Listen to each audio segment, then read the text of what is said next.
Hey Daggers, it's Ray from Dinner and a Game. Today is the day. It is lore dump time for Kingdoms of Mist. Now, Kingdoms of Mist is our 5e D&D campaign that we run on Wednesday nights on our Twitch channel, links in the bio, 7 p.m. Central Standard Time. Now, Kingdoms of Mist came about because there's a lot of aspects of a lot of different types of RPGs that I love. And Eberron does an amazing job of combining steampunk and fantasy together, but that wasn't what I was looking for. I was looking for actual space travel. And in D&D, there's a brown space channel for travel from games like Spelljammer back in the past, but we don't have a current actual build out of that in D&D right now. So that's what I tried to create. And it got really complicated really fast, and this is going to be a lot today, folks. So please stick with us at Dinner and Again. We always save you a seat at the table, and today this table is about Kingdoms of Mist. So we will talk to you later.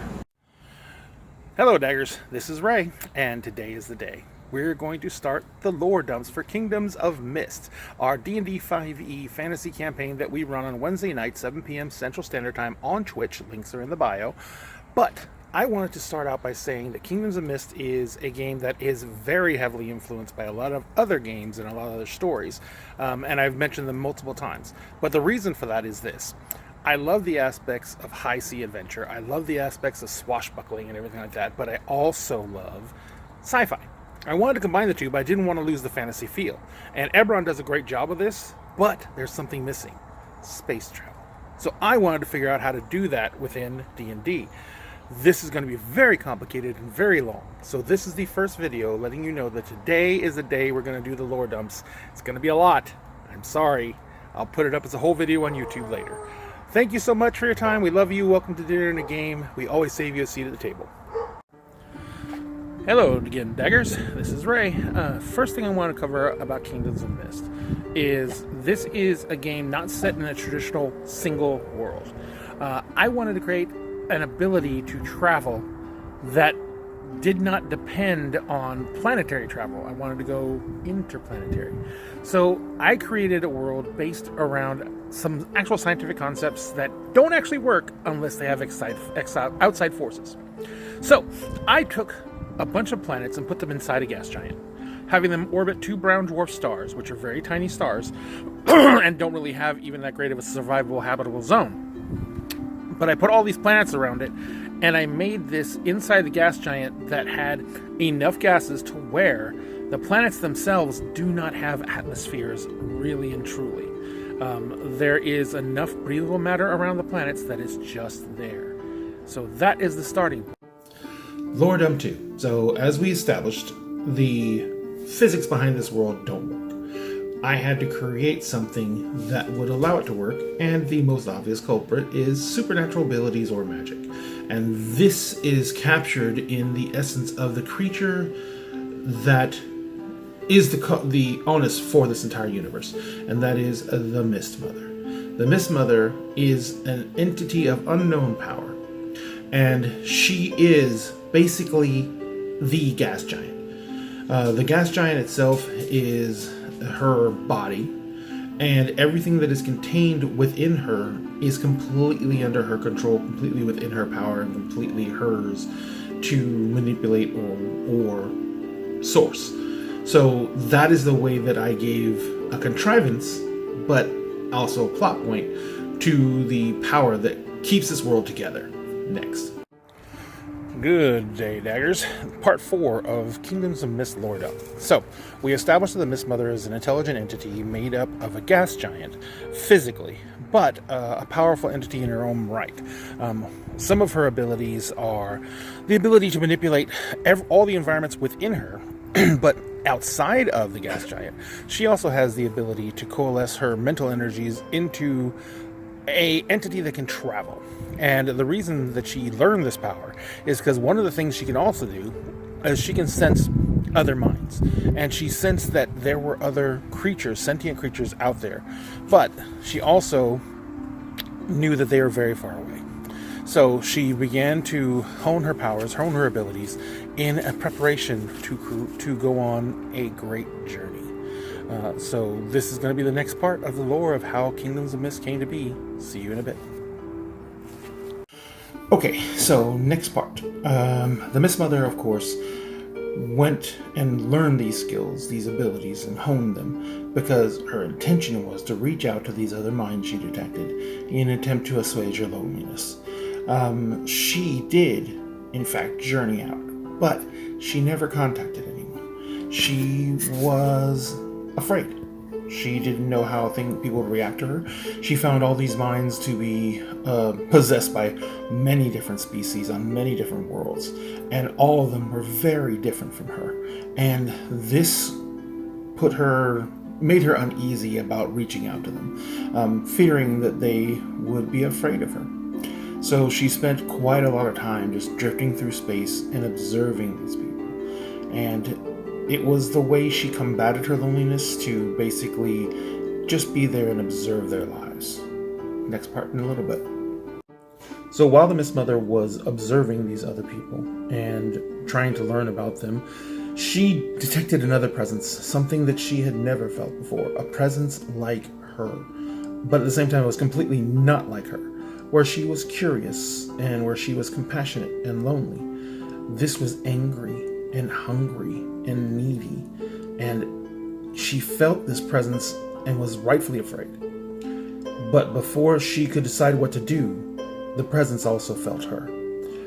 After that, what happened was a blur. The creature began chasing her, and the Mist Mother ran as best she could and tried to hide. And this lasted for eons.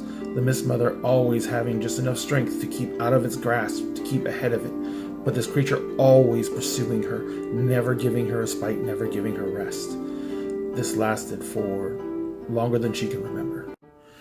So this chase lasted for longer than she can actually remember because her memories were traumatized out of her mind.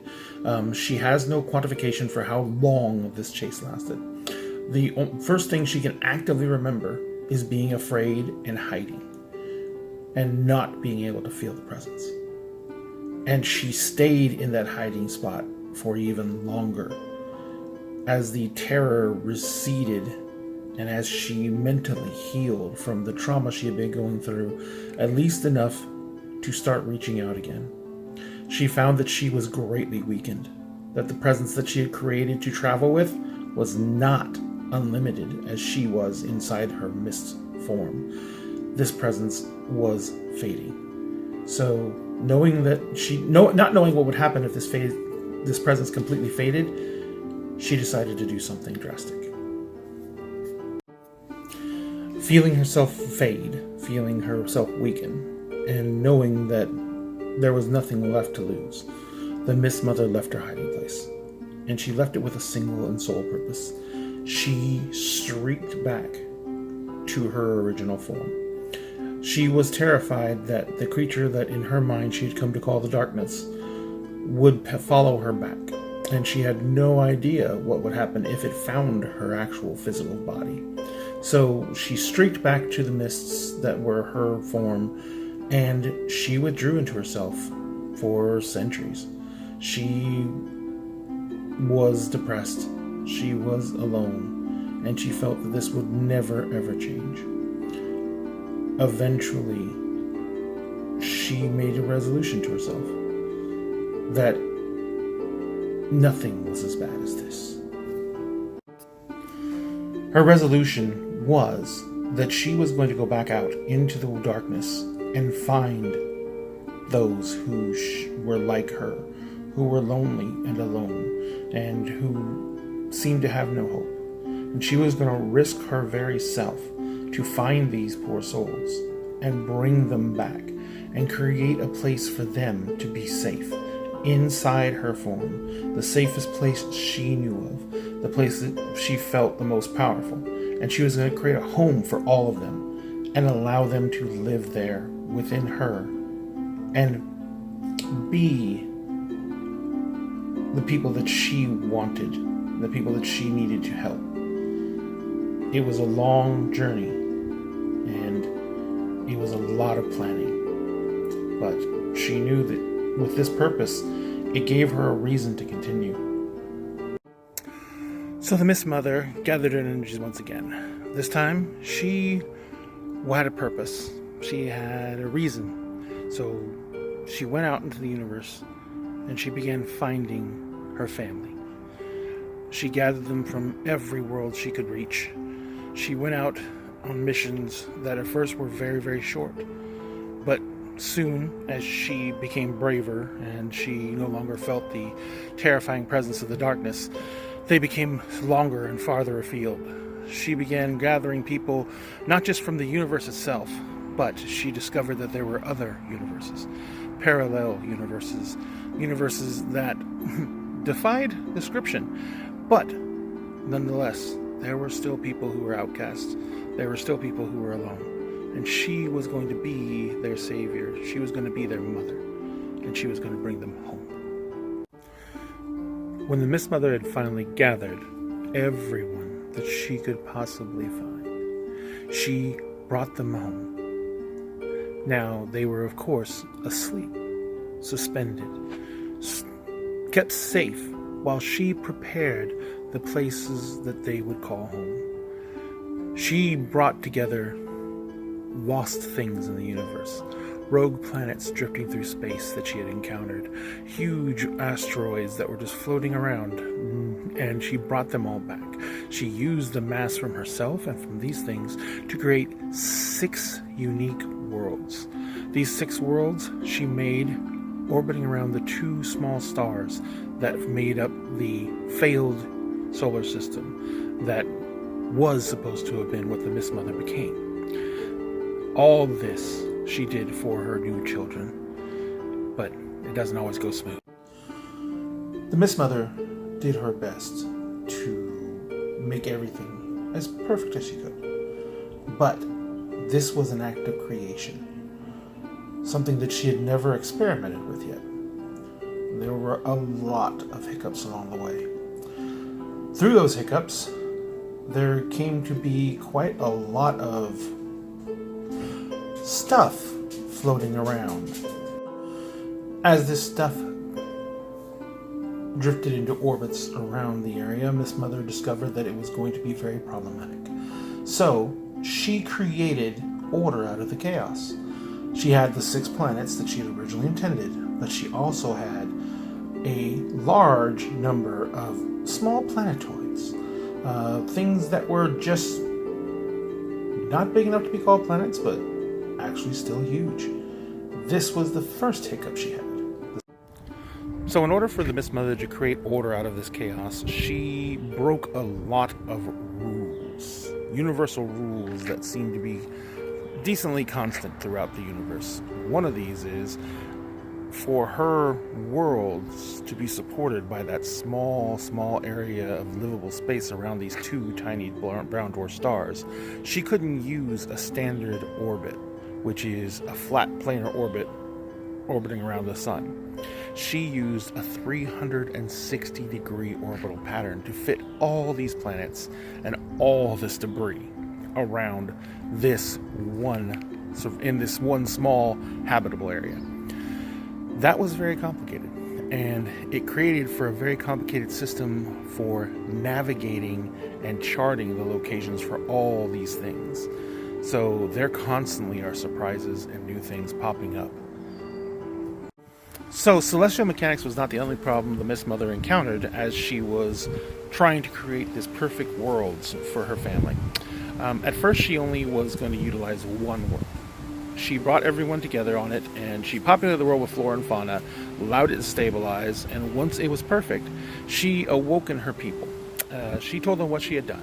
She told them that she had rescued them from their lives where they were sad and alone and lonely and desperate, and they were brought together here as a people to learn how to live together in peace and harmony, and she was going to allow them to live within her womb and be protected, and that she would be helping them and providing them with what they needed, but they would be allowed to do as they wished.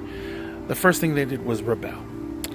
Mist Mother was young. She didn't understand several concepts of personality, of individuality, and of...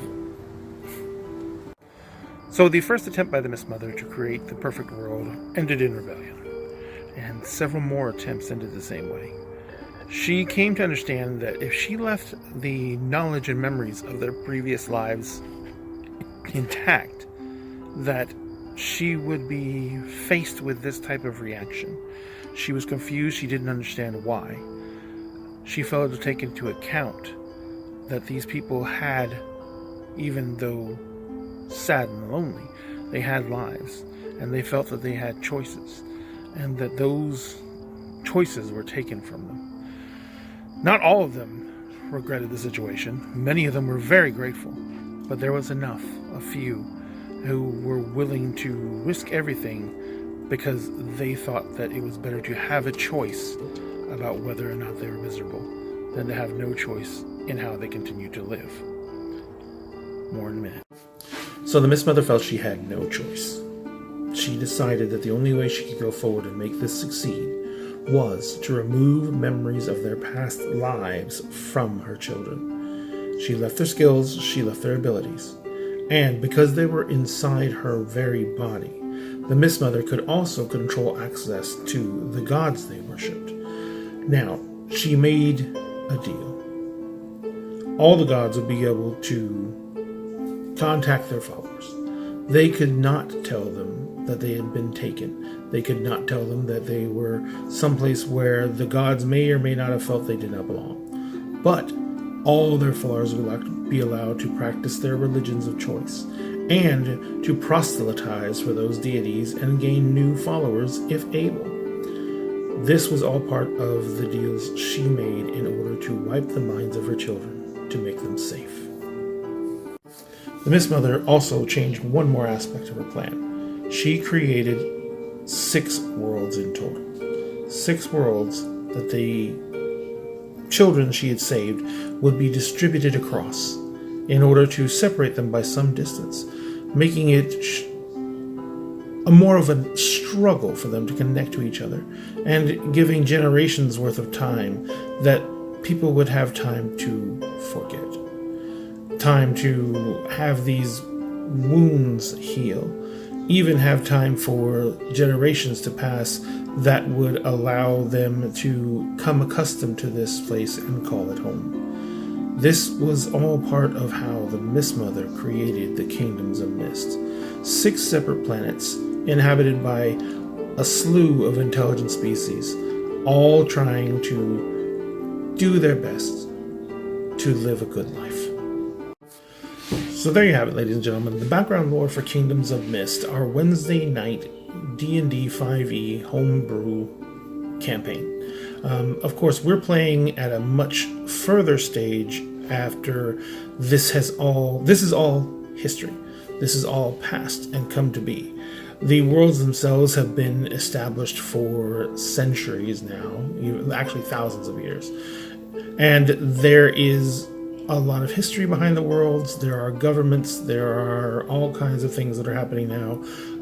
There's a lot more intrigue, but it all boils down to the simple fact that this is a world that was created to be a safe haven for people who had no homes, people who had no people, and to create peoples for them. All this is the general theme behind Kingdoms of Mist. Come join us Wednesday, 7 p.m. Links in the bio. We would love to see you there. Thank you.